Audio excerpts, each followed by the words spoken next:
Bonjour à tous et bienvenue dans cette nouvelle édition de Vision sans limite. J'espère que vous allez bien autant que moi. C'est une période ultra chargée l'automne avec le sport, l'actualité. On s'amuse bien.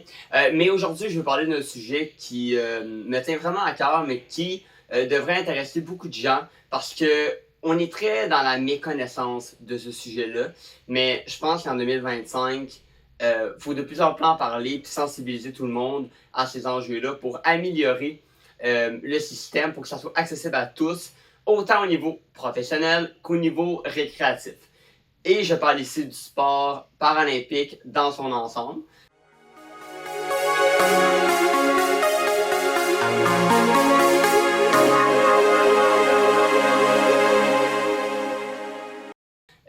On sait qu'au Québec, Canada, on est en retard, ok? Si on compare aux pays comme la France, exemple en Europe, ou à la limite, même dans tout le reste du monde, quand on regarde le Canada et les États-Unis, c'est pas des pays qui sont très avancés là-dedans, et pourtant on est dans les pays les plus avancés dans le monde dans d'autres domaines, beaucoup moins importants selon moi, ou prioritaires.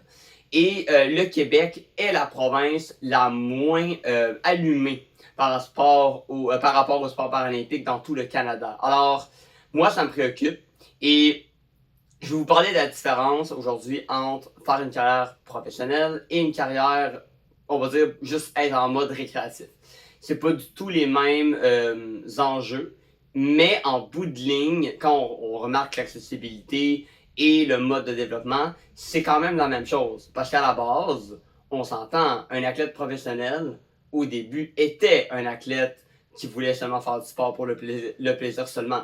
C'est très rare que tu commences à faire un sport comme le hockey, le soccer ou la natation. Puis en partant, tu te dis, hey, moi là, je vais aller aux Olympiques en natation. Tu peux avoir le rêve, mais à la base, c'est que t'aimes ça. T'aimes la base du sport. Ça, c'est vraiment une différence majeure. Tandis que quand tu es rendu dans la quête professionnelle, il y a la pression qui rentre en ligne de compte. Il y a des compétitions. Il y a beaucoup d'autres choses extérieures qui rentrent en ligne de compte que qu'on fait du sport pour le plaisir puis que quand on rentre chez nous, c'est terminé. Alors, si moi, je parle de mon expérience, de comment ça s'est passé pour moi, le début de ma carrière pro, moi, j'ai commencé en mode je vais m'amuser. Je cours pour le plaisir, c'est intéressant, je fais des sprints, je bats des gens. Je me sens vraiment cool d'ailleurs de battre des gens qui avaient aucune limitation, alors que moi j'en ai une. C'était quelque chose qui me valorisait beaucoup. Et quand j'ai commencé ça, c'était vraiment pour voir comment ça va aller. J'avais pas de but professionnel en tête, puis ça je le dis souvent. Et mes parents m'ont jamais mis d'ailleurs de pression particulière à faire un sport de haut niveau ou de compétition. Ils m'ont toujours poussé à me dépasser et à faire un sport pour me dépasser en tant qu'être humain tout court et trouver une passion.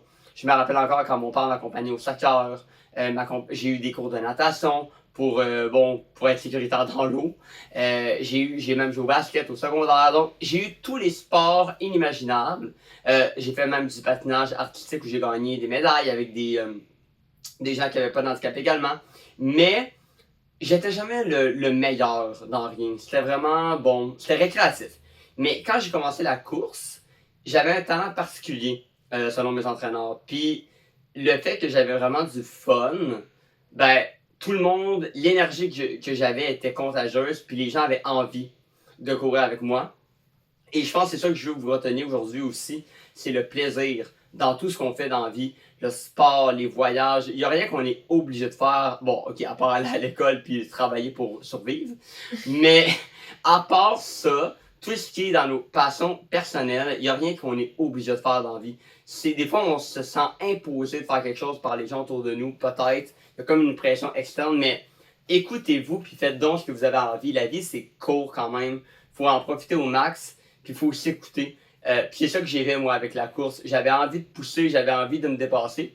Mais c'est sûr qu'il y avait des défis. Comme par exemple, je pouvais pas courir seul sur une piste d'athlétisme quand j'ai commencé ma carrière parce que j'avais pas assez conscience de mon environnement. Et ça, c'est un défi majeur pour un athlète paralympique comparé à un athlète régulier. Moi, il y a tout le côté trouver des guides. Trouver des gens qui vont être assez ouverts à s'adapter envers moi pour faire des compétitions avec moi, faire des pratiques. Il faut comprendre que ces gens-là sont pas, oui, ils sont payés entre guillemets parce qu'on leur donne une rémunération, Mais je veux dire, c'est pas un salaire qui leur permet de vivre, là.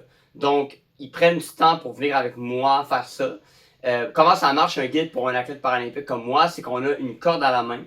Et moi, j'ai la corde dans mon poignet droit et le guide là dans son poignet gauche. Et il faut être synchronisé ensemble. C'est un défi majeur parce qu'on perd beaucoup d'énergie. Moi, sincèrement, je perds énormément de technique.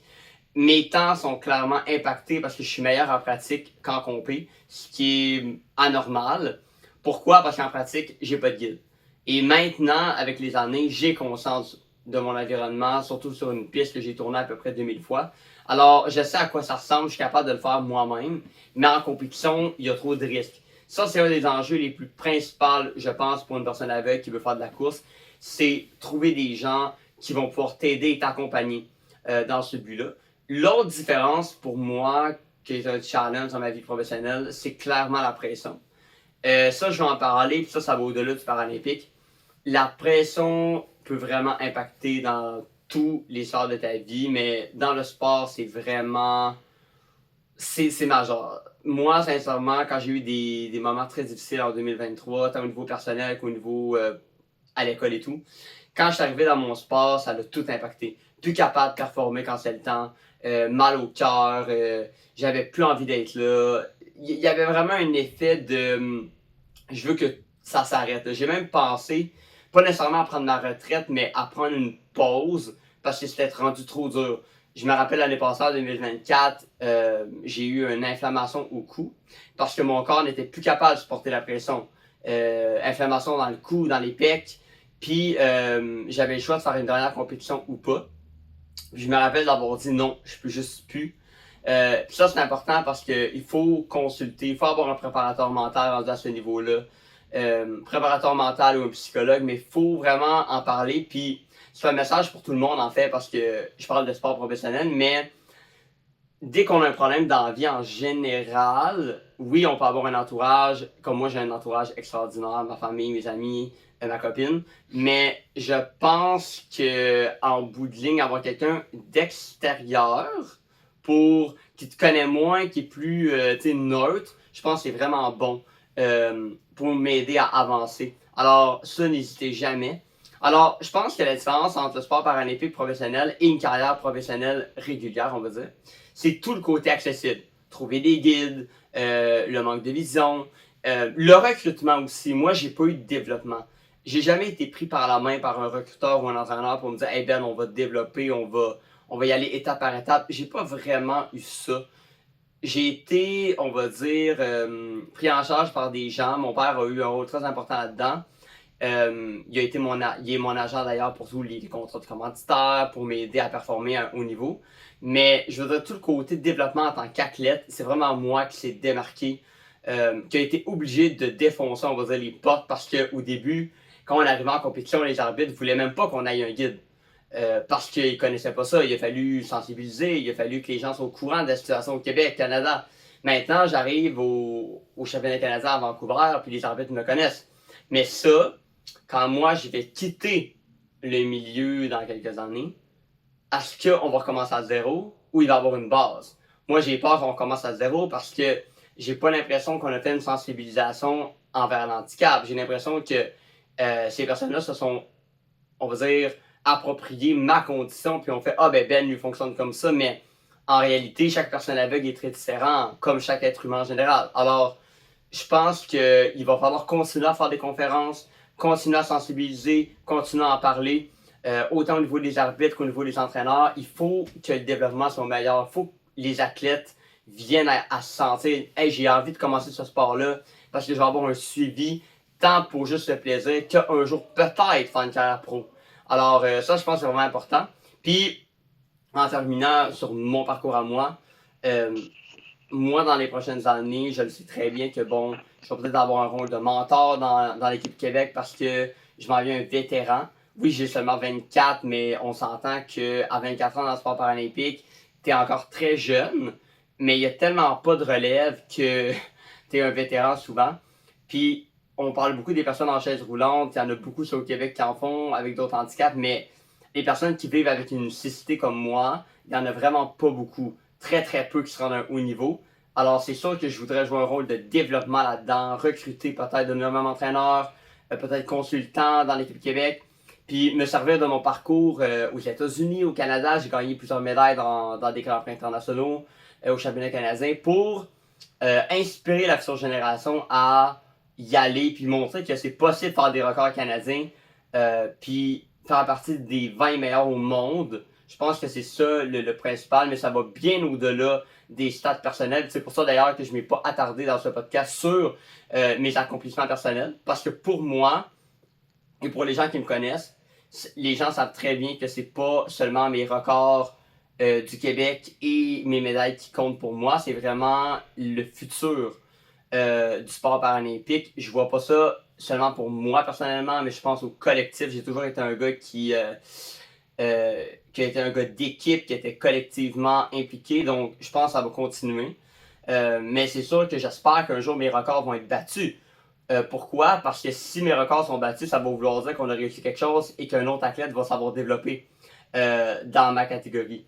Alors, ça serait mon souhait pour les prochaines années. Marlène Gay va venir nous parler de son parcours à elle au niveau sportif, comment ça s'est passé pour elle. Alors, nous sommes de retour à l'émission. Je suis avec Marlène Gay. Marlène, j'espère que ça va bien. Ouais. On va parler aujourd'hui de ton parcours sportif parce que là, je parlais tantôt du sport plus récréatif, plus pour le plaisir.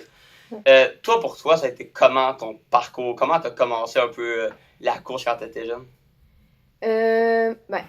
La course est venue tard, ouais. Mais j'ai eu la chance d'avoir des profs d'éduc vraiment comme très ouverts, très incroyables, qui ont fait « Ok, elle voit pas, ok, mais faut qu'elle fasse les cours avec les autres étudiants qui sont voyants, qui vont jouer à des jeux que probablement on sait pas trop comment elle peut y jouer. » Donc, ça a été vraiment une communication entre moi et mes profs d'éduc pour dire « Ok, ben, ce jeu-là, ces règles-là, je suis capable de les suivre. Ceux-là, je suis pas capable de les suivre. » Puis, et en fait, ok, ben, on va adapter les règles en conséquence. Ou, ah, c'est quoi les couleurs de ballon que tu vois pas? On les mettra pas. Pour vraiment me permettre de faire le plus possible les mêmes sports que les autres étudiants, parce qu'il fallait quand même qu'ils m'évaluent à un moment donné. Mais oui, c'est clair. Ça, je pense que c'est intéressant le point que tu amènes parce que on parlait d'intégration tantôt puis d'accessibilité. C'est pas seulement de développer le sport paralympique, en fait, c'est de le faire avec tout le monde. Quand on fait des sports, oui, évidemment, des fois on va le faire avec des gens qui ont le même handicap que nous parce que bon, les compétitions s'imposent. Mais je pense que de se faire intégrer avec des gens qui ont pas d'handicap puis qui sont dans des milieux réguliers, c'est là qu'on apprend vraiment puis qu'on est dans la vie, on va dire, régulière comme tout le monde. Puis ça, je pense que pour le développement de quelqu'un individuellement, je pense que ça aide beaucoup en bout de ligne. Oui, puis là où ça a un impact, c'est que tu es inclus dans les groupes. Parce que souvent, le milieu éducationnel a tendance à mettre à l'écart les personnes malvoyantes. Donc souvent, on va leur dire « Ah, pas besoin de faire les cours d'éduc, on va t'exempter, oui. Mais moi, j'ai jamais accepté. Ma mère n'a jamais accepté que je sois exemptée. Et moi non plus. Je suis hyper active en plus de pas voir. Donc, toi, oui. donc, pas faire de sport, pas faire d'éducation physique à l'école était pas une solution. Même que, tu sais, en dehors de l'école, j'avais des cours de danse, j'ai fait des cours de karaté. J'ai détesté, mais j'en ai fait. C'est l'expérience qui est importante, pas nécessairement. Qu'est-ce que j'ai fait d'autre comme sport? Ben, c'est les principaux sports que j'ai fait. Ben, j'ai fait de la natation, mais il y a eu d'autres enjeux au niveau de la peau et allergies qu'on a découvert quand même tard. Mais quand même, à l'école, je faisais presque tous les sports, sauf... on réussit à adapter presque tous les sports, sauf volleyball. Ouais, volleyball, c'est compliqué. Badminton. Et tennis. Ben ça, tu vois, c'est 3 sports que j'ai pas fait non plus. Tu vois, quand on parle de sport, parce qu'évidemment, on peut adapter la plupart des sports, mais c'est vrai que le volleyball et le badminton, on n'a pas trouvé encore de trucs en 2025. Là. Puis le tennis, ben, il s'adapte, mais ça prend une balle spécifique, ça prend un équipement spécifique. Oui, puis les gens connaissent souvent pas les règlements, parce que les règlements sont pas exactement les mêmes. Tu pourras pas jouer avec les voyants. Non. C'est là l'enjeu. Donc, Puis volleyball, ben, c'est une balle blanche Oui. qui fait pas de bruit. Puis elle arrive vite. Puis elle arrive vite. J'en ai une coupe d'en face Ouais. sur les balles d'éduc, là. C'est ça. Elle arrive vite, on l'entend pas. Non. Fait que pour moi qui perçoit pas le mouvement, c'est un enjeu C'est assez. dangereux, ouais, quand même, ouais. Badminton, ben le petit volant qui fait pas de bruit, qui est tout petit. Non, c'est beaucoup trop petit. Ça va vite, hein. Ça va très vite. ouais. Ça va vite, tu sais pas par où il va arriver, c'est impossible. Puis toi, parce que là on parlait du sport récréatif tantôt, juste pour le plaisir, à quel point ça t'a aidé au niveau de ton estime personnelle de faire des sports avec des gens qui voyaient? Tu sais, est-ce que d'être inclus, tu penses que ça a fait une différence dans ton cheminement? Oui, parce que c'était le seul moment où les autres, ben surtout les gars, se disaient « Ah, on va la choisir elle avant d'autres parce que oui, entre guillemets, elle est moins bonne, mais on a avantage à l'avoir dans l'équipe parce qu'elle nous donne des règles plus souples, des avantages sur les règles et tout. Comme mettons au basket, ben moi j'avais le ballon, il devait faire un rebond. Oui. J'avais un rebond ou deux d'autorisé. On pouvait pas intercepter. Si quelqu'un me faisait une passe, il pouvait pas intercepter. Parce que, dans le fond, les gens étaient obligés. Mais c'est que les gens étaient obligés de dire mon nom pour me le lancer. Ouais, c'est ça. Ils pouvaient pas me faire déjà genre, hey, je vais te le lancer discret, puis que les autres comprennent pas. Fait que tout le monde savait. Fait que pour pas empêcher, parce que tout le monde aurait sauté sur celui qui me lançait. Oui, c'est ça. C'est comme, ben, t'avais pas le droit de l'intercepter. Si je l'échappais, il avait le droit de le prendre. Évidemment, mais il pouvait pas empêcher qu'il se rende à moi. Si il tombait à côté de moi puis que je l'avais manqué, il pouvait le récupérer. Mais tant que il était pas arrivé à moi, il pouvait rien faire. Puis pareil pour lancer au panier, il pouvait m'empêcher en limite de le lancer. Mais du moment qu'il était lancé, il pouvait plus l'arrêter. Oui, parce que, bon, évidemment, au basket, vous connaissez un peu les règlements. Quand on lance un ballon, normalement, si le gars saute, il peut toucher le ballon, puis bon, ça dévie. Mais d'ailleurs, j'ai jamais été très bon au basket dans le jeu, parce que, bon, évidemment, ma grandeur pour un gars est très... Mais moi, je réussissais parce que j'ai une très bonne impulsion dans les jambes pour sauter. Fait que je réussissais à très bien... Genre, passer par-dessus les gars de 6 pieds pour... Et pourtant, j'en fais 5, là. La plupart des gars de basket, surtout de nos jours, c'est des géants, là. Oui, mais souvent, les gars de 6 pieds me recrutaient, donc on est correct. C'est pas pour rien que maintenant, la plupart des gars dans la NBA, c'est des 6 pieds 8, il y a même de plus en plus de 7 pieds, là. Oui, bon. On est vraiment rendu là, j'étais au primaire secondaire, fait que les gars, t'as pas encore leur temps final.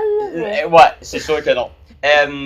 Puis à quel point ça a eu un impact, si on parle d'intégration, est-ce que ça a eu un impact sur ta confiance, mais dans les autres sphères? Parce qu'on sait des fois la confiance, ça prend pas grand-chose pour que la confiance en général démarre. Est-ce que toi, ça t'a donné confiance que, ok, bon, je suis bon dans les sports, où les gens m'incluent, fait que je suis capable d'amener ça à un autre, dans les autres aspects de ma vie en général? Non, parce que ces mêmes gens qui m'accueillait très bien dans le sport, m'accueillait très mal dans le reste de la journée. Ouais. Parce ça, c'en est un problème d'ailleurs. Ouais, c'est ça. Ben, le harcèlement, l'intimidation, la jalousie, beaucoup. Du fait que, parce que quand on a une condition visuelle, souvent les profs vont être beaucoup plus attentionnés ou beaucoup plus attentifs à nous. Même si moi, j'étais excessivement autonome au point où parfois les profs m'oubliaient.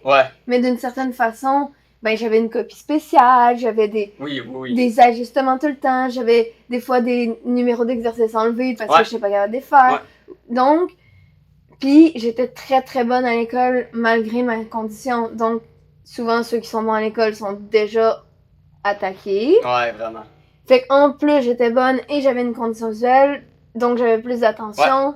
Donc, ceux qui avaient plus de misère avaient beaucoup tendance à m'attaquer. Mais dès qu'il fallait faire un travail d'équipe... Ils voulaient être avec toi aussi. Donc, puis c'était un peu ça dans le sport aussi. Si j'étais avantageuse pour eux dans le sport qu'on allait faire, j'étais facilement choisie. Mais si j'avais les mêmes règles que les autres, comme certains jeux comme par exemple Omnikin, vu que le ballon est énorme, il n'y avait aucune adaptation de règles ou quoi que ce soit. Donc, la prof était juste parfois un peu plus conciliante quand c'était mon équipe, mettons, pour les positionnements, si j'étais mal placée ou quelque chose, elle avait plus tendance à dire, hey, t'es mal placé, c'est comme, tu sais, comme. Ouais, ouais, replace-toi, mettons. Ouais, c'est ça, mais ça impactait pas les règlements, Non. Fait que ça, ben, les gens me choisissaient Ouais. pas nécessairement. Mais comme j'étais pas dans les sports, ben, j'étais pas la dernière choisie Non. non plus. Tu sais, c'était comme un entre-deux. Ouais. Parce que la jalousie, croyez-moi, on en vit parce que dès que tu réussis, on va dire plus qu'il y a des gens qui voient ou qui n'ont pas d'handicap, il y a une sorte de incompréhension des fois. Oh mon Dieu, mais pourquoi elle réussit plus ou puis on en reparlera à un moment donné, mais moi quand j'ai fait mon cours de communication, croyez-moi, il y en a eu beaucoup. Et on va décortiquer ça à un moment donné, ça va être intéressant. Mais la communication, c'en est un domaine de gens jaloux. Des gens qui réussissent. Mais pour elle, j'ai trouvé ça vraiment intéressant. Ton tour. Samuel, mon frère, va venir nous parler de blind tennis, du tennis pour aveugles. On parlait tantôt que le tennis, c'était bon, on parlait de l'accessibilité. Il faut changer le règlement. Ben, Sam va nous expliquer un peu comment ça marche. Fait que Marlène, un gros merci. Puis on se revoit très bientôt. De retour à l'émission, on est avec Samuel Ouellet pour parler de sport paralympique. Samuel qui a joué longtemps au blind tennis. Samuel, j'aimerais savoir, c'est comment jouer un sport qui est à la base fait pour des gens qui voient, mais là, il y avait des adaptations pour que tu puisses t'adapter. Oui, ben c'est ça. Ben en fait, j'ai commencé à jouer à peu près à 12 ans là, quand j'étais en secondaire 1. Puis dans le fond, c'est que comment j'ai pu jouer au tennis, c'est que j'ai eu la chance d'avoir un entraîneur qui avait vraiment l'ouverture d'esprit pour vraiment tout adapter le matériel, puis jouer vraiment comme au blind tennis, donc avec des balles sonores, puis il était vraiment patient puis ouvert à comme vraiment montrer parce que le tennis, c'est quand même assez technique. Donc Oui. il y a des positions à Oui. apprendre.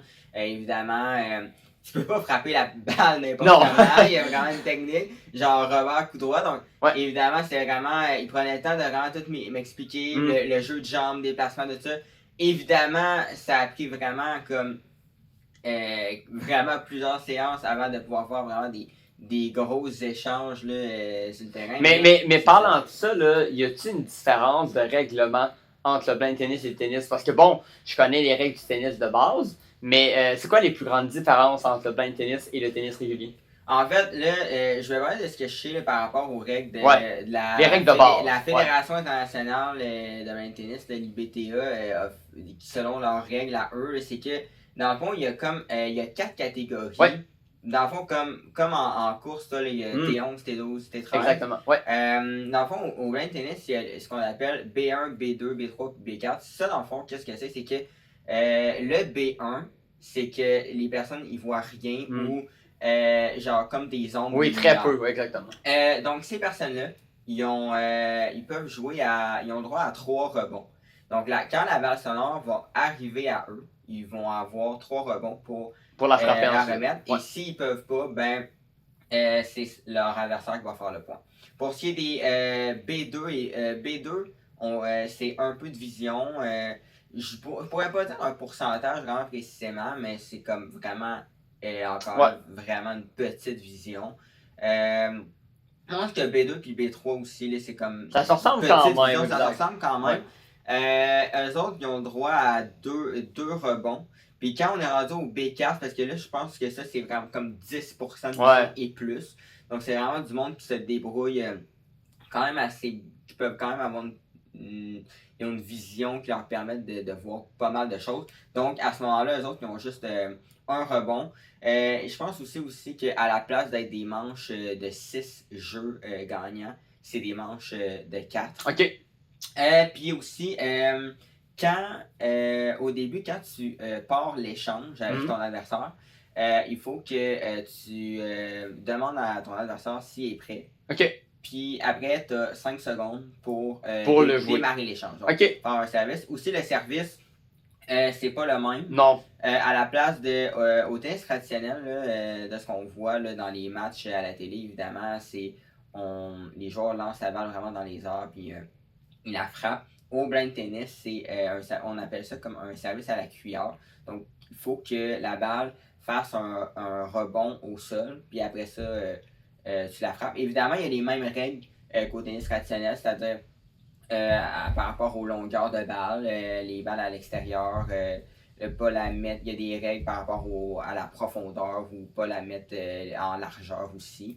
Mais c'est ça, le ballon de tennis, ça fait beaucoup d'adaptation. Puis, est-ce que, parce qu'on parlait de règlement, c'est super intéressant, mais Ouais. comment ça marche au niveau des compétitions? Parce que bon, je comprends qu'il n'y a pas de comparatif à faire avec le format ATP, ITF ni WTA, parce qu'on est rendu avec des très longs tournois puis une année très très longue, mais comment ça marche? Est-ce qu'on peut aller aux Paralympiques? Est-ce qu'il y a un circuit international? Comment c'est? Ouais, évidemment. On peut pas comparer ça. Non, non. Il y a encore du progrès à faire. Par rapport à ce que je sais, dans le fond, il y a le circuit, la Fédération internationale, l'IBTA, qui a donc son circuit avec des tournois autant B1, B2, B3, B4.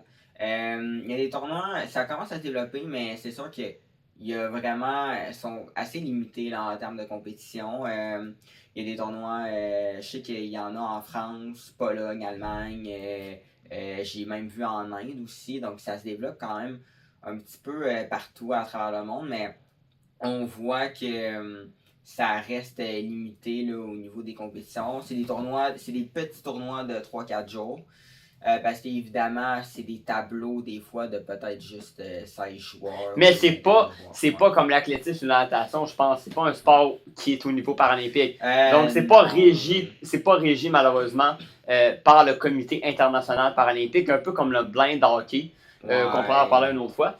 C'est des bons sports, mais malheureusement qui au niveau paralympique sont pas encore au niveau de la course à pied. Je sais pas si ils sont en train d'étudier la possibilité de le mettre, mais malheureusement, non. Ben, en fait, ce que je sais, je pense que ça fait longtemps que c'est là au Paralympique que tu tennis en fauteuil roulant. Oui. Ça, c'est super, j'ai déjà vu ça, c'est vraiment impressionnant. Très bon. Vraiment impressionnant à voir. Pour ce qui est du blind tennis, malheureusement aussi, c'est ça, il manque peut-être de joueurs aussi. C'est pas développé partout. Là, au Canada, je sais qu'au Canada, par exemple, on dirait qu'il n'y a pas grand chose qui se passe. Mais le Canada, on est en retard ensemble au Canada. La France est beaucoup plus développée. Oui. En France, c'est super. Là, il y a à peu près, je vous dirais, là, il y a à peu près une dizaine de clubs là, un peu partout. Regardez au Canada, moi j'aime bien le blind soccer.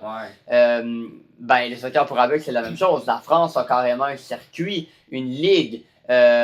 Mais au Canada, on n'a même pas d'équipe, on n'a rien. Alors, le Canada est vraiment en retard au niveau du développement paralympique.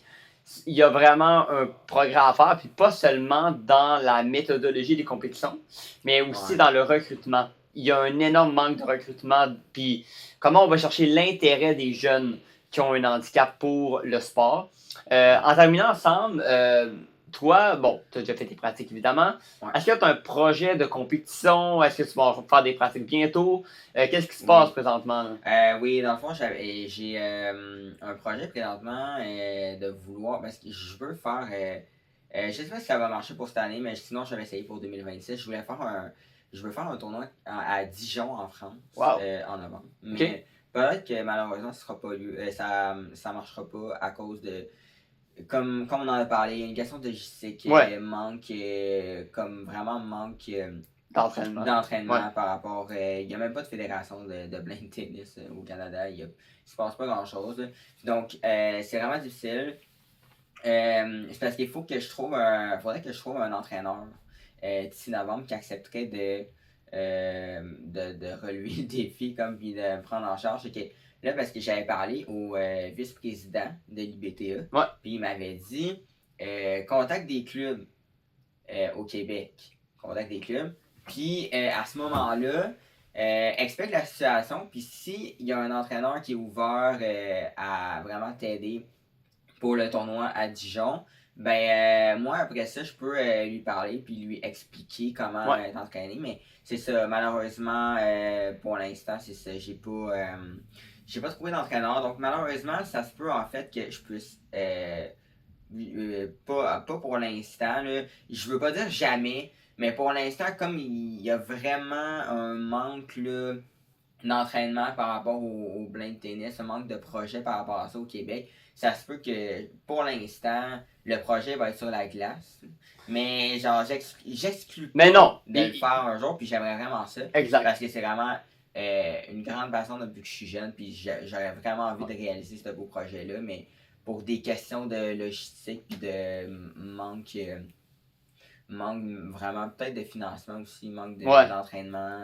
Donc on vous tend la perche, hein, si vous connaissez des entraîneurs de tennis, peut-être dans le coin de Québec, là, qui seraient prêts peut-être parce que bon, évidemment, il faut s'adapter au règlement du tennis. Ouais. Mais si vous connaissez des entraîneurs qui seraient ouverts à réinventer un peu et s'adapter, ben écoute, vous pouvez me contacter moi.